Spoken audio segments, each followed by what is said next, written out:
பேச்சில் நேர்மை, சொல்லில் வாய்மை, அரசியலில் தூய்மை, அன்பினில் தாய்மை என பல லட்சம் கேப்டனின் தொண்டர்களுக்கு அன்னியாகவும் பல நேரங்களில் அன்னையாகவும் வழிநடத்தும் ஆளுமை மிக்க அற்புதம் இவர். தேமுதிக எனும் கப்பல் கேப்டனை இழந்த போது மாலுமியாய் மாறி அதை கரையினில் சேர்த்தவர். தேர்தல் பிரச்சாரத்தின் போது கேப்டனாய் மாறி மக்கள் கவனத்தை ஈர்த்தவர். புரட்சி தலைவி செல்வி ஜெயலலிதா அவர்களுக்கு பிறகு ஆண்கள் கோலோச்சும் அரசியல் உலகில் ஒரு பெண்ணாய் தன் கட்சியின் பொதுச் செயலாளராக பொறுப்பேற்று கட்சியையும் அதன் தொண்டர்களையும் கம்பீரத்தோடு வழிநடத்தும் கண்ணியம் மிக்க ஆளுமை.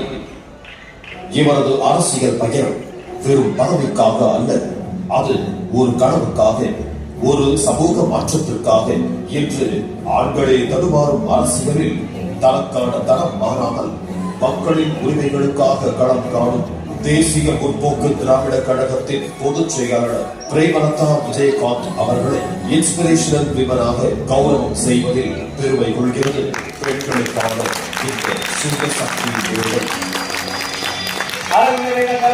தேமுதிக பொதுச் செயலாளர் திருமதி பிரேமலதா விஜயகாந்த் அவர்களை வாழ்க்கையோடு நடைபெறுகிறோம்.